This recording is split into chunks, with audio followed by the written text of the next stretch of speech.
Bien, donc je termine. Donc j'ai créé un même projet avec le même nom que celui du projet créé avec Modelio, vous voyez. Donc automatiquement il va charger tous les, c'est-à-dire le code source ici qui est créé par Modelio. Vous voyez là, ici, il a chargé la classe DieJava, DieGame.java, HighScore and PlayerJava. Donc on va éditer les différents codes. Donc on a DieJava, la même chose pour HighScore, la même chose pour Player.java. Donc vous voyez qu'on a chargé le code qui était généré automatiquement par Modelio. Bien sûr, il y a des erreurs après parce que ici, concernant la librairie ici, Modelio. C'est-à-dire, il y a ici, comme on a dit, des overrides comme @objd qui sont créés par Modelio. Donc, Eclipse ne les reconnaît pas. On va importer la librairie Modelio pour qu'il les reconnaisse. Donc, avant de terminer ce travail, pour pouvoir donc très bien. Donc j'ai fait ici du reverse engineering. Comment? C'est-à-dire je suis en train de travailler sur le même projet qui est stocké dans le même, c'est-à-dire qui est sauvegardé dans le même répertoire, dans le même workspace. Donc Eclipse et Modelio, ils sont en train c'est-à-dire d'utiliser le même workspace ici, qui est Modelio, vous voyez. Donc c'est Modelio, c'est le workspace ici, pas Eclipse Workspace, non, c'est Modelio Workspace. Et pour le projet jeu, vous voyez. Donc ce même répertoire, je suis en train c'est-à-dire je travaille sur ce projet en utilisant Modelio. Si je voudrais faire, c'est-à-dire changer mes diagrammes, faire de la modification dans mes modèles, et automatiquement cette modification, elle va, c'est-à-dire être traduite dans le code source automatiquement. Et la même chose, je peux ici dans le code, c'est-à-dire dans l'IDE Eclipse, je peux créer ici de nouveaux codes, compléter le code, et automatiquement, ce code-là va être récupéré dans le modèle ici qui est diagramme de classe. Donc ça, c'est le rétro-engineering. Vous voyez son utilité. Premièrement, il nous évite d'écrire beaucoup de code. Et deuxièmement, parce qu'il y a une grande partie du code qui est généré automatiquement, ben c'est bien. Donc notre rôle comme développeur, c'est de compléter ce code, c'est-à-dire l'architecture générale des classes, avec la spécification des méthodes créées dans chaque classe. Et aussi, on peut ajouter d'autres types de classes, des interfaces par exemple. Et aussi, ça nous permet de corriger, c'est-à-dire notre programmation, ou bien en utilisant le modèle, ou bien en utilisant le code. Donc, c'est le rétro-engineering. On peut, c'est-à-dire changer dans le modèle, parce que des fois, on peut voir des erreurs, ou bien on peut voir des améliorations à travers le modèle, parce que c'est visible. Et des fois, c'est le contraire. On peut voir ce changement-là à travers le code.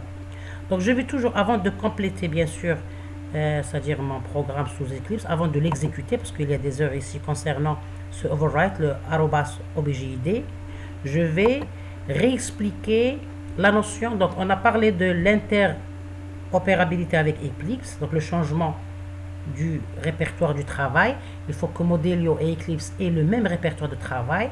Bien, maintenant pour pouvoir, c'est-à-dire profiter de ce rétro-engineering, maintenant je vais parler de ce rétro-engineering, donc de cette approche-là. Donc j'ai déjà préparé, c'est-à-dire j'ai déjà lancé une vidéo sur ce concept, mais spécifiquement ici on est en train d'utiliser le round trip engineering, qui est, c'est-à-dire comment dirais-je, un cas du rétro-engineering. Donc, le round trip engineering, c'est-à-dire c'est en anglais, on peut le traduire en français par aller-retour ingénierie, donc aller-retour. Donc, ce terme désigne la possibilité que les modifications dans les modèles aient un impact direct sur le code. Vous voyez? Donc, on peut changer dans le modèle et automatiquement, les changements dans le modèle vont être récupérés dans le code source, sans prendre la peine de le réécrire. Et simultanément, c'est-à-dire la même chose, les modifications sur le code et un impact sur les modèles. Et la même chose, si on va faire des améliorations ou bien des compléments dans le code, donc ces compléments-là vont être récupérés dans le modèle. Donc très bien, on est en train de travailler dans un environnement de cohérence. Il y a une certaine cohérence entre le modèle et le code source. Et c'est très logique et c'est très bien. Pourquoi? Parce que normalement, les programmes, ils reflètent la réalité. Le modèle, il reflète la réalité. Donc c'est bien. Donc on travaille sur le modèle parce que des fois, on peut voir les améliorations à travers le modèle, parce que c'est lisible, c'est graphique, etc. Et des fois, on peut ajouter, c'est-à-dire des spécificités dans le code. Donc, ces améliorations, ou bien dans le code, ou bien dans le modèle, ils vont être, c'est-à-dire récupérés de part et d'autre. Donc, vous voyez, c'est-à-dire l'importance et l'utilité du rétro-engineering, et spécifiquement le round trip. Donc, de cette manière, on code et on modélise. Vous voyez, on est en train de coder en même temps et on modélise en même temps. Donc, en intervenant pour chaque problème au niveau le plus pratique, abstrait avec les modèles et concret avec le code source. Donc, on est en train de travailler dans un environnement vraiment cohérent. On est en train de travailler dans la cohérence. Le modèle, il reflète le code et le code, il reflète le modèle. Ben, c'est bien, c'est la réalité. Parce que tout ce qui est modélisé, il est récupéré dans la programmation. Ni plus ni moins. Parce que si on a des plus, c'est de la redondance. Parce qu'en fin de compte, pourquoi on modélise? La modélisation, c'est une spécification abstraite du monde réel, du problème réel, dans le but de le récupérer par la suite dans un programme pour qu'il s'exécute et nous donne une application, c'est-à-dire il nous donne des résultats. Donc, vous voyez l'importance du round trip engineering. Donc, je termine toujours sur cette notion parce que c'est important. Le round trip engineering est une rétro-ingénierie, on dit rétro-ingénierie ou bien reverse engineering. Elle est étroitement liée aux disciplines traditionnellement du génie logiciel. Donc, c'est-à-dire dans le cadre classique, on avait le software engineering discipline. Vous voyez, l'ingénierie du génie logiciel. On avait en général deux axes. Il y avait l'ingénierie avancée ou bien forward engineering. On crée des logiciels à partir de spécifications ou bien à partir du modèle. C'est le cas logique classique traditionnel. On a le problème, on va le modéliser pour créer des modèles et à partir des modèles, on crée des logiciels ou bien des programmes. Donc, c'est l'ingénierie avancée ou bien le forward engineering. Il y avait l'ingénierie inverse ou bien reverse engineering. C'est la création de spécifications à partir du code. On a le code, on peut créer des modèles. Donc, l'ingénierie round trip ou bien aller-retour combine entre l'ingénierie avancée et l'ingénierie reverse.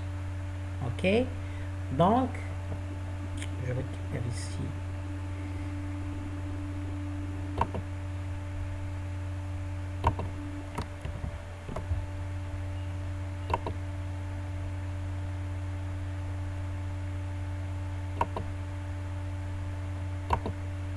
Bien.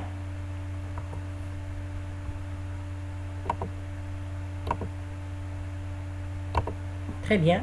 Donc, l'ingénierie aller-retour, bien round trip engineering, combine entre l'ingénierie avancée et l'ingénierie inverse, c'est-à-dire classiquement.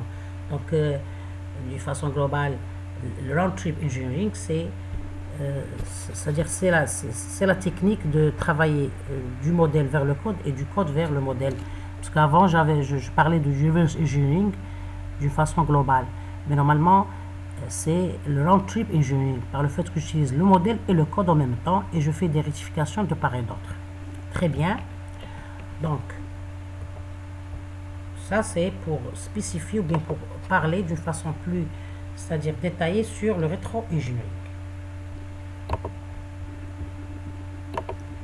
Maintenant, on va revenir à notre programme.